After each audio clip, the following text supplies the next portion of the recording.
Top of the morning. In today's video, I'll be covering what turbulence is. If you don't know what turbulence is when you're in the air, there's a lot of winds, everything is shaking, and your plane suddenly just drops. I encounter this a lot because I do a lot of traveling. I never know what exactly happens during turbulence, so allow me to do this reaction video where I have a pilot basically go over what turbulence is, why turbulence happens, what you can do to be safe as we go into the holiday season. If you do a lot of traveling, you might want to watch this video. The short answer is no, you don't need to worry. However, there is one main exception, and it's actually one that I experienced for the first time just the other day. I'll explain it all later on in this video. A quick bit about me. I'm a pilot in the Royal Air Force. I'm just coming to the end of my training, and on this channel I make videos about air crash investigations that I find quite interesting, covering both the larger crashes but also less well-known ones as well. And this is the first of potentially many kind of explain videos where I'll go into detail on any aviation related questions that you have. So what is turbulence then? So in very simple terms, turbulence is the movement of disruptive air in which an aircraft is flying through. Now, the severity of that turbulence will depend on both the mass of the aircraft, so how big it is, how much it weighs, and the speed or direction, or both, in which the airflow is changed in that relative airflow that the aircraft is flying through. Now, there are several different types of turbulence. I'm not going to go into too much detail now, but if you do have any questions, just leave them in the comments below. So the first one, mechanical turbulence. It's defined as airflow disruption over obstructions, so for example buildings or hills. This usually only affects aircraft at lower levels. I think a good way to imagine how this looks is if you look at water and the flow around, let's say, a rock that you put in a stream. You can see that the water flow behind the rock is all disrupted, and that's very similar to how turbulence works. The next one is mountain waves or orographic turbulence. And as it sounds, this relates to airflow around mountain ranges.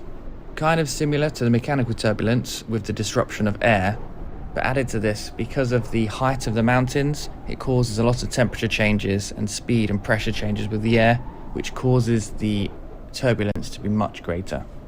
There's another one called wake turbulence. Now this is much more predictive because this is created by large aircraft flying through the air.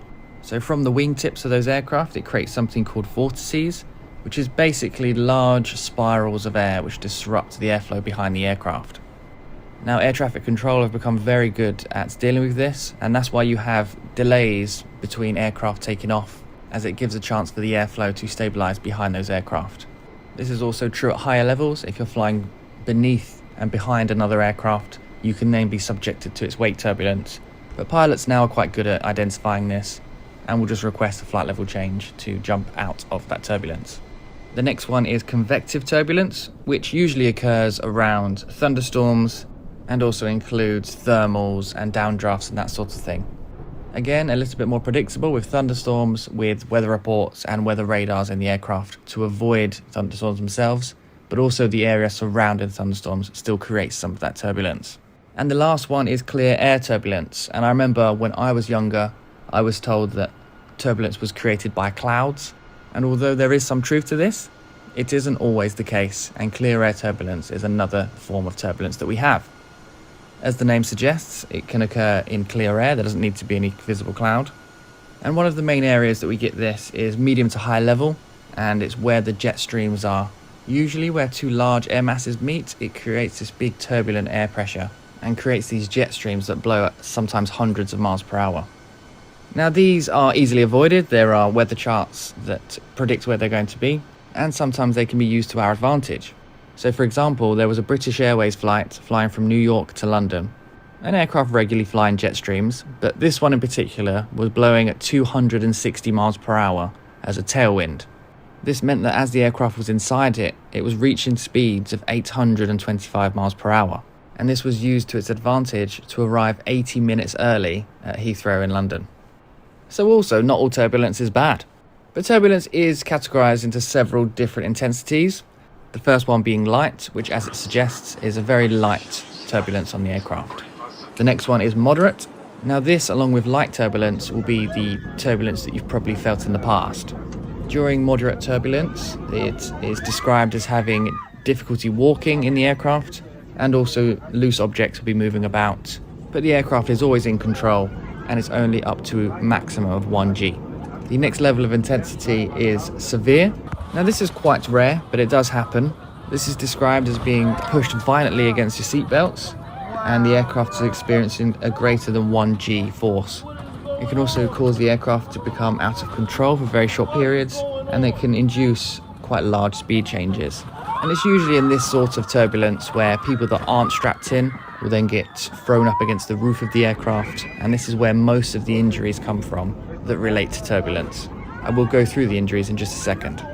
And the final intensity is extreme. Now this is only really relating to the centers of hurricanes or really extreme storms. This is something that a civilian aircraft would just not experience. I think the only people that do are those crazy pilots in America that fly their C-130 into the center of hurricanes to gain as much data as they can from those hurricanes. It's also worth noting that pilots have training to deal with severe turbulence, and they'll bring the aircraft's speed down a little bit to both increase its stall protection range from both a high and a low stall, and increase its maneuvering speed as well. So as we mentioned earlier, talking about injuries, in America alone, there's about 58 people per year that are injured through turbulence.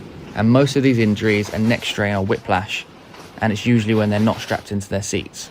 So the advice I would always give, even if you're just sat in your seat for the duration of the flight, still have your seatbelt loosely fastened, as if the aircraft does hit some turbulence, it will just keep you nice and secure in your seats.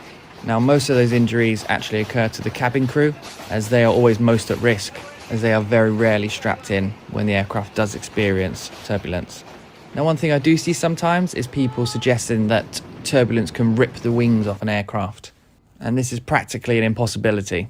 So all aircraft wings are stress tested before they're put into production and used, and we'll use this A350 wing as an example. And the wing actually travelled 5.2 meters in its bend test, and it was tested beyond any max forces that the aircraft may experience in its lifetime, and didn't come anywhere near to cracking. So as long as you're strapped into your seat, you and the aircraft will remain safe in any turbulence that the aircraft is expected to go through. So coming on to the part that I mentioned at the start of the video, when is turbulence dangerous? Now there's a type of turbulence called wind shear, and this can be created by any of the previous types that we've discussed, but it's usually quite a violent, short-term version of one of those types. So the most dangerous time it can happen is when an aircraft is on approach or just after takeoff, as the aircraft is obviously lower to the ground. And how wind shear works is it's a violent change in wind direction or speed, and it will cause the aircraft to either lose or gain speed quite quickly, or lose lift quite quickly. And obviously, if you're close to the ground, you don't want to lose either of those things. But this is when it will be its most dangerous. When you're low to the ground, you get a severe wind shear and the aircraft loses lift. So then it starts to fall out of the sky without a means of gaining the lift to then pull it back up into the sky. Now, that being said, it is dangerous, but it also is extremely rare and also still recoverable, even if the aircraft experiences this. So I experienced this the other day. I was coming in for a flapless approach, which means that the speed you're flying down is a bit quicker than normal, and the wind at the time was variable, so this means that it didn't have a predictable direction it was coming from. It was basically swaying and moving around in multiple different directions. And as I was coming in, I was about 300 feet from the ground, and all of a sudden, out of nowhere, the airspeed dropped immediately about 15 knots, and I got a stall warner on the aircraft. This is obviously not a position you want to be in, but all pilots are trained to deal with this sort of situation, and for this one in particular, a standard stall recovery actually solved the issue and then went straight into a go-around, which means you climb away from the approach that you were doing and attempt it again, which I did and landed with no problem the second time. And this moves me on to my final point about turbulence, especially if you're a nervous flyer or nervous of turbulence. So aviation as a whole has become very good at dealing with turbulence. So pilots will always receive weather reports and forecasts for turbulence before they depart on any journey. Any commercial aircraft that you will fly on will have a weather radar, and that will be able to detect if there are any thunderstorms in the area or hidden thunderstorms in large clouds. Now, when it comes to wind shear, which is extremely dangerous, airports have low-level wind shear alerting systems and also terminal Doppler weather radars. Now, both of these systems can predict and identify wind shear, and those warnings will be sent to pilots so they are aware before they arrive. Also, pilots can report wind shear to other pilots and to air traffic control, and on modern aircraft they all have predictive wind shear systems, which will warn the pilots if there is wind shear ahead and tell them to go around if they're about to fly through it. But ultimately, even if all of these systems fail, the pilot is still trained to deal with wind shear, and they will just simply carry out their wind shear recovery, which is just max thrust, pitched nose up, and eventually the aircraft will climb away from the ground. So ultimately, turbulence is not dangerous. You shouldn't worry about it. Yes, it's very uncomfortable, but as long as you're strapped in, everything will be fine. But if you have any questions you want to ask me or a deeper discussion on this topic, just drop it in the comments below. So there's adjourns the video. So I didn't know anything about turbulence. Now I know that there's 3 types of turbulence, and the only turbulence that I was actually able to remember is mountain turbulence. That's one of the turbulence that I remembered by watching this video. Number 2, I want to encourage a lot of you guys, if you're traveling, to always be strapped in. Anytime that the pilot or co-pilot says all seatbelts must be fastened, it's probably for your best interest. These are experts who went to school, who have been properly trained. They know what's going on. Number 3 is, do you have to worry about turbulence? I guess for me now, according to this video, I'm not going to worry about turbulence because technology has allowed the pilots to be able to see winds that are happening before that. So with them having a tablet tells them where to go, what to do, where to fly, where not to fly. So a lot of us will wonder when we're at the gates, what's the 10-20 minute delays, and that delay may be because of they can look at the tablet, they can see that there's turbulence in the air. So always appreciate when pilots give you guys a little delay. And also, if you have any questions as you're getting on board, just talk to your pilots. Once again, guys, Sona reviewed it. We just watched the video and educated ourselves on what turbulence is. I'm definitely glad I learned it because I take many flights. I hope you enjoyed it.